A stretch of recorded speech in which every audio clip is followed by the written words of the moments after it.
Like et abonne-toi à notre chaîne YouTube, où cette araignée grimpera sur ta tête pendant ton sommeil. Le monde est un endroit dangereux, personne n'est assez stupide pour le nier. Mais si quelqu'un était assez stupide pour le nier, ce serait la vidéo à lui montrer. Voici les 15 phénomènes naturels les plus dangereux au monde. Numéro 1, mer croisée.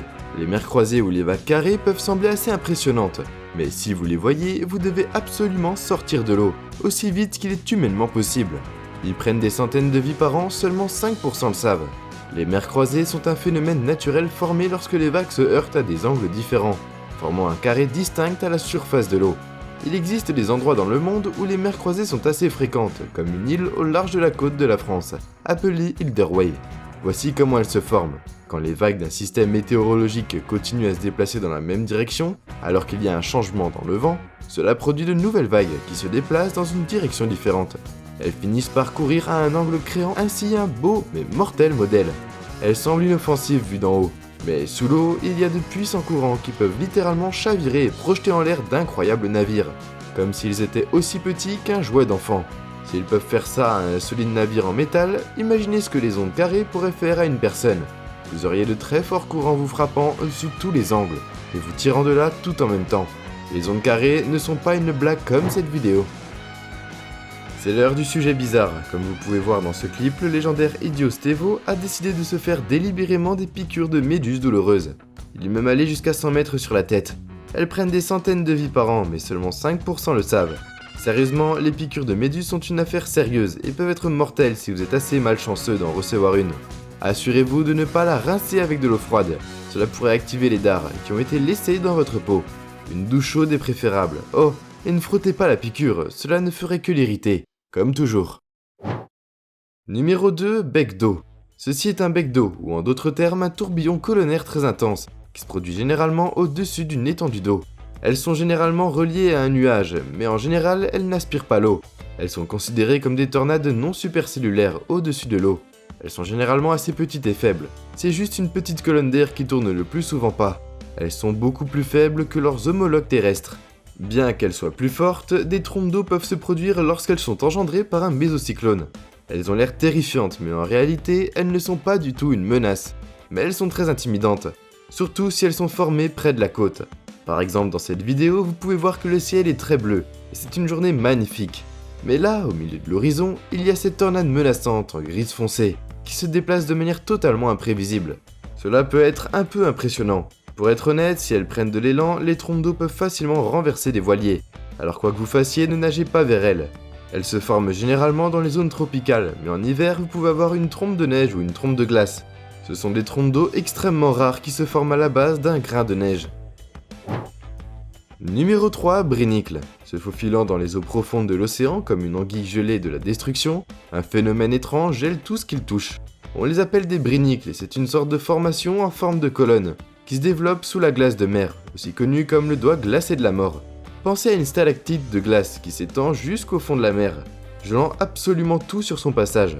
Nous connaissions l'existence des doigts glacés de la mort depuis un certain temps, mais c'est que récemment que pour la toute première fois, le processus de formation d'un de ces doigts a été capturé par une caméra.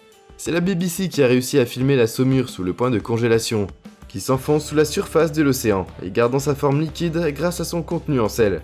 Ce phénomène rare ne se produit que dans des conditions très spécifiques, dans les régions polaires de la planète Terre. Selon la National Science Foundation, la saumure ne peut rester liquide que jusqu'à 5 degrés Fahrenheit. La saumure s'écoule alors entre les fissures de la glace de mer et finalement assez d'eau s'écoule, assez régulièrement pour réussir à percer à travers la surface de l'eau de mer et s'étendre sous les brinicles. Ils ont été découverts dans les années 1960, mais elles ont rarement été observées en temps réel à cause de l'éloignement dans lesquels elles se produisent. Numéro 4, phare de Maracaibo. C'est un endroit très spécial et unique sur la planète Terre. Bienvenue dans l'endroit le plus frappé par le tonnerre sur Terre. C'est l'éternel orage du Venezuela. Depuis ces derniers siècles, la région où la rivière Catatumbo se jette dans le lac Maracaibo a soutenu une constance d'éclairs, à raison d'environ 150 fois par an, parfois pendant 10 heures par jour et jusqu'à 300 éclairs par heure. Ici, c'est entendre le rugissement de Mère Nature dans toute sa gloire. Elle n'est pas nécessairement ravie. Les scientifiques pensent en fait que la tempête est causée par une tempête parfaite de courants chauds et froids. Je sais que c'est ironique, mais en réalité, les scientifiques ne savent pas vraiment pourquoi il y a une telle concentration d'éclairs à cet endroit précis. Ils ont étudié pendant un certain temps l'impact du méthane sur les tempêtes, car il existe d'importants gisements de pétrole régionaux, et des plantes marécageuses qui émettent de grandes quantités de méthane dans l'atmosphère. Comme vous le savez peut-être déjà, le Venezuela est le pays avec les plus grands gisements de pétrole du monde entier, donc il y aurait une quantité inhabituelle de méthane dans l'air. Mais pour une raison quelconque, cet endroit est absolument irréel. Imaginez juste vivre avec le grondement constant des éclairs. La nuit quand ce phénomène unique est le plus spectaculaire, car le ciel nocturne s'illumine sans cesse. Numéro 5, volcans sous-marins. Saviez-vous que les volcans existent aussi sous l'eau? Eh bien oui, les volcans sous-marins sont des cheminées sous-marines qui dépassent de la surface de la Terre, d'où le magma peut faire éruption. La plupart de ces terrifiants volcans sous-marins sont situés près des zones de formation de plaques tectoniques, appelées dorsales médio-océaniques. Et en fait, les volcans situés dans les dorsales médio-océaniques, à elles seules sont estimés à environ 75% de toute la production de magma sur Terre.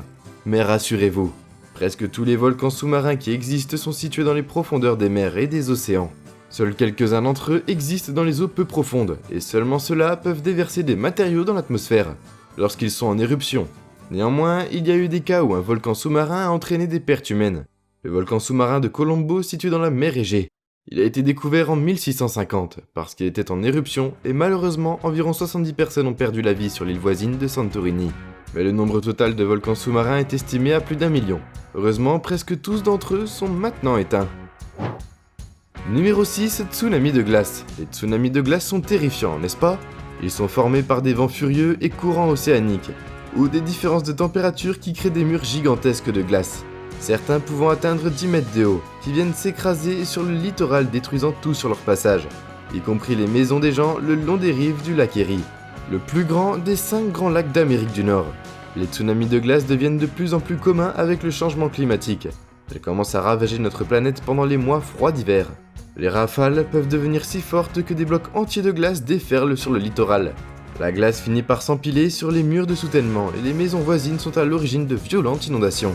Les tsunamis de glace, aussi connus sous le nom de poussées de glace, peuvent causer dévastation des communautés côtières de l'Arctique, ainsi que l'augmentation des températures mondiales, qui conduisent à plus d'eau libre pour faciliter le mouvement de la glace.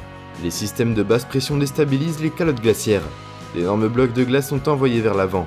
C'est très commun le long de la mer des Chukchi en Alaska, où les populations locales ont comparé le son d'un tsunami de glace à celui d'un train ou du tonnerre. Ils se produisent principalement à la fin de l'automne ou au début du printemps, lorsque la glace est relativement instable, en raison de températures plus élevées. Numéro 7. Le phénomène de la mer lactée. Également appelée Marielle la mer laiteuse, est causée par des bactéries bioluminescentes, des milliards et des trillions de petites bactéries en fait, qui vivent dans toute la colonne d'eau, de la surface au fond de la mer. La première fois, la mer lactée a été observée par un bateau plein de marins occidentaux. Ils n'avaient absolument aucune idée de ce qui se passait. C'était en 1864 que le capitaine Raphael Smith a écrit depuis sa cabine sur le CSS Alabama. Sur lui et son équipage passant des eaux bleues profondes dans une étendue d'eau si légère qu'elle l'a littéralement effrayé. Considérant qu'à l'époque, les marins croyaient souvent fermement aux monstres marins, aux sirènes et aux vaisseaux fantômes glissant dans une mer laiteuse lumineuse. Ça a dû être totalement terrifiant. Ils l'ont décrite comme ressemblant à du lait, ou des nuages d'un horizon à l'autre, traversant du plomb fondu ou naviguant sur un champ de neige. Ils n'avaient aucune idée que la lueur n'était rien de plus qu'une bactérie inoffensive qui se trouvait en train de briller. Au lieu de cela, ils étaient convaincus que c'était quelque chose de sinistre, bizarrement. Notre compréhension des mers laiteuses est aujourd'hui un peu plus profonde. Mais comment cela se produit réellement est toujours un peu un mystère. Selon Stephen Miller, un chercheur scientifique senior à l'Université d'État du Colorado, ils ont été capables de détecter des peintures murales. Mais il n'y a aucune preuve concrète de comment elles se forment ou pourquoi elles se forment. Lui et son équipe utilisent des satellites pour essayer de déterminer quand et où la prochaine mer lactée va se produire. Souhaitons-leur bonne chance. Numéro 8, tourbillon de feu. C'est exactement ce que ça semble être. C'est une tornade de feu. Oui, je sais, c'est terrifiant. Elle se forme quand les feux de forêt deviennent trop intenses. Si intenses en fait que la chaleur du feu peut générer ses propres modèles météorologiques. Pendant l'année 2003 avec le feu de forêt à Canberra en Australie, un violent tourbillon de feu a été documenté. Il a été calculé pour avoir des vents horizontaux de 160 miles par heure et des vitesses d'air verticales de 93 miles par heure, provoquant l'embrasement de 300 hectares en 0,04 secondes. Bien qu'ils soient absolument horribles, les tourbillons de feu ne peuvent pas être classés comme des tornades, parce que généralement ils ne s'étendent pas de la surface de la Terre à la base d'un nuage. car vous savez qu'ils sont faits de feu. Imaginez à quel point il serait terrifiant de voir un gigantesque tourbillon de feu se dirigeant vers vous. Si vous ne croyez pas au diable avant, vous le ferez après. Un de ces mauvais garçons peut atteindre des températures de 1090 degrés Celsius. Les tourbillons de feu peuvent déraciner des arbres de 49 pieds de haut ou plus. Ils peuvent aussi aider à la capacité de repérage des feux de forêt, pour se propager et déclencher de nouveaux incendies. Ils soulèvent des matériaux en feu comme l'écorce d'arbres.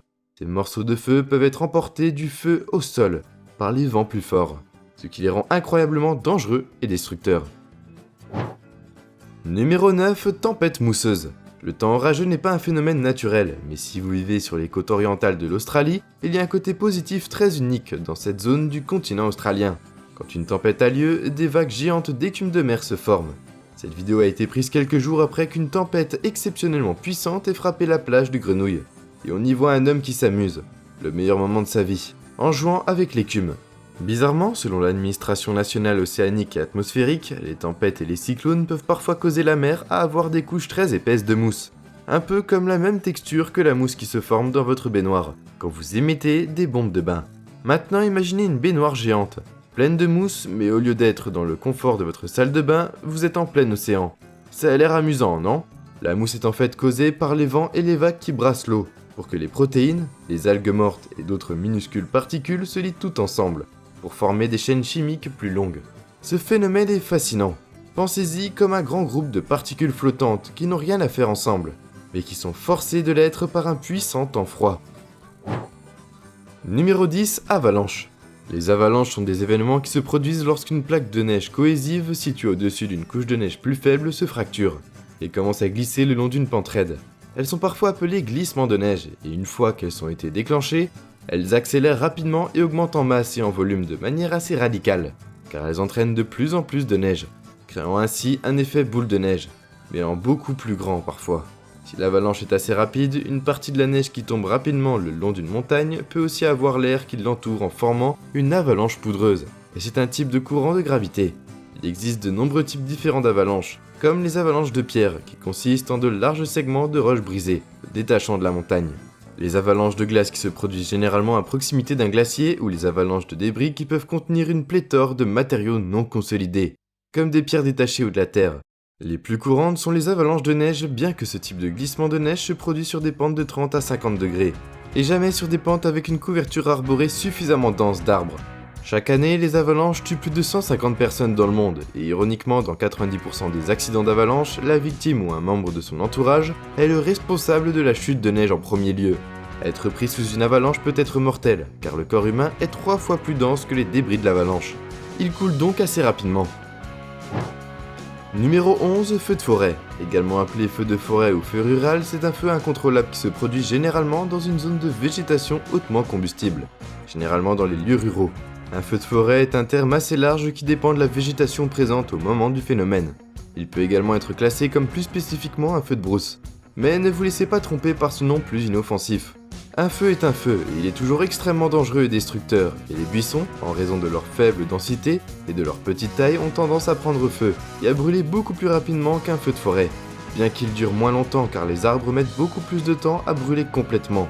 Un groupe de scientifiques a découvert que le charbon de bois fossile indique que les feux de forêt ont commencé peu de temps après l'apparition des plantes terrestres, il y a environ 420 millions d'années. En fait, leur enquête est allée un peu plus loin, et ont déterminé que si les feux sauvages ont commencé dès que la végétation terrestre est apparue sur Terre, les incendies ont un rôle crucial dans l'évolution et les changements de la faune et de la flore de chaque écosystème. Notre planète est intrinsèquement inflammable, du moins les parties qui ne sont pas sous l'eau, et elle doit ce fait à sa végétation riche en carbone, ses climats secs saisonniers, l'oxygène atmosphérique, les éclairs généralisés et les allumages volcaniques. Les feux de forêt sont absolument inévitables, et ils existent depuis si longtemps. Ils sont une partie saine et nécessaire de l'évolution de notre planète. En d'autres termes, les feux de forêt sont les conséquences inévitables d'une planète qui produit des étincelles partout, et qui est littéralement couverte de plantes qui prennent feu très facilement. Sans les feux sauvages, la face de la Terre serait complètement différente. Il n'y aurait pas de plantes pour commencer, et nous n'existerions probablement pas non plus. Numéro 12, la foudre. La foudre est une puissante décharge naturelle d'électricité statique produite pendant un orage électrique, générant une impulsion électromagnétique. La décharge électrique précipitée de la foudre est accompagnée d'une émission de lumière. Les éclairs mesurent en moyenne 500 mètres, et la plus longue a été enregistrée au Texas et a atteint 190 km de longueur. La foudre peut atteindre une vitesse de 200 000 km à l'heure.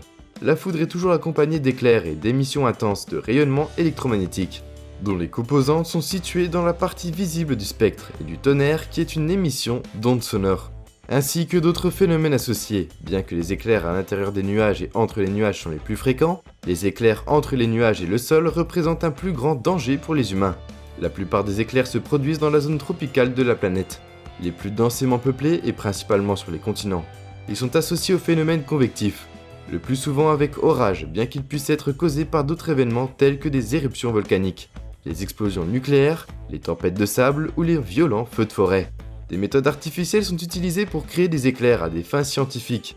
La foudre se produit également sur d'autres planètes du système solaire, notamment Jupiter et Saturne. Certaines théories scientifiques considèrent que ces décharges électriques peuvent avoir été fondamentales dans l'émergence de la vie, en plus d'avoir contribué à son maintien dans l'histoire de l'humanité. La foudre a été peut-être la première source de feu fondamentale pour le développement technique. Numéro 13, tornade.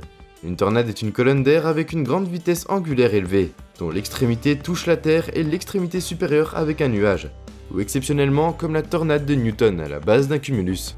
C'est le phénomène atmosphérique cyclonique ayant la plus grande densité d'énergie, la plus élevée sur Terre bien qu'il soit éphémère et de courte durée, qui peut aller de quelques secondes à plus d'une heure. Les tornades ont des tailles et des formes différentes, mais elles ont généralement la forme d'un nuage en entonnoir dont l'extrémité étroite touche le sol, et est le plus souvent entourée d'un nuage de débris et de poussière, au moins pendant les premiers instants. La plupart des tornades ont des vents qui atteignent des vitesses entre 65 et 180 km/h. Elles ont une largeur d'environ 75 mètres et parcourent plusieurs kilomètres avant de disparaître. Les plus extrêmes peuvent avoir des vents qui peuvent tourner à des vitesses de 450 km/h ou plus, pouvant faire jusqu'à 2 km et rester en contact avec le sol pendant plus de 100 km de trajet. Il existe plusieurs échelles différentes pour classer la force des tornades. L'échelle de Fujita-Pearson les évalue en fonction des dommages causés et a été remplacée dans certains pays par l'échelle de Fujita améliorée, une version actualisée de la précédente. Une tornade F0 ou EF0, la catégorie de tornade la plus faible, cause des dommages aux arbres mais pas aux structures. Une tornade F5 ou EF5, la catégorie la plus forte, arrache les bâtiments de leur fondation et peut produire d'importantes déformations structurelles des gratte-ciel. Numéro 14, glissement de terrain. Un glissement de terrain est un type de glissement ou de mouvement de la masse terrestre causé par l'instabilité d'une pente. Il se produit lorsqu'une grande masse de terre devient instable et glisse par rapport à une zone stable, à travers une surface ou une bande de terre de faible épaisseur. Le glissement se produit lorsque la contrainte tangentielle maximale est atteinte en tout point de la bande. Ces types d'instabilité sont évitables par des moyens techniques. Mais les autres types de glissement de terrain, la coulée de boue, liquéfaction et fluage sont plus difficiles à éviter.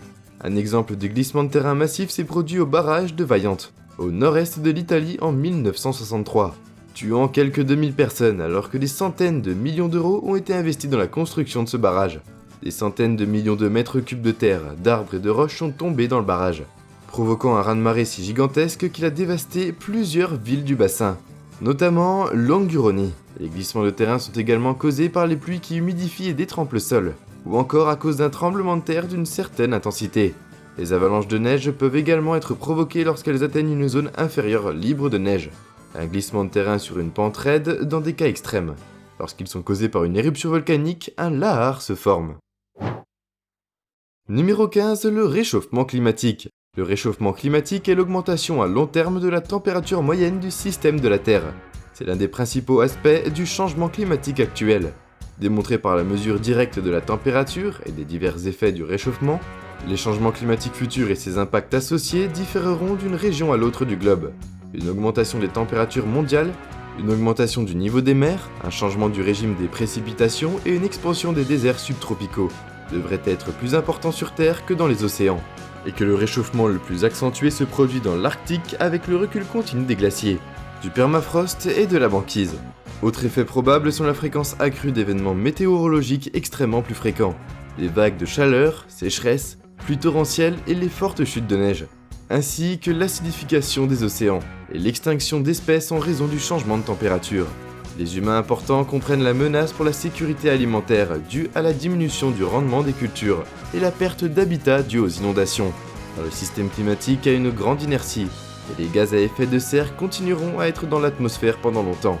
Beaucoup de ces effets persisteront non seulement pendant des décennies ou des siècles, mais pour des dizaines de milliers d'années. Et nous voilà déjà à la fin de la vidéo. En s'abonnant à Slash Kun, tu deviens automatiquement un ninja. J'espère que la vidéo t'a plu et on se dit à la prochaine pour une toute nouvelle vidéo.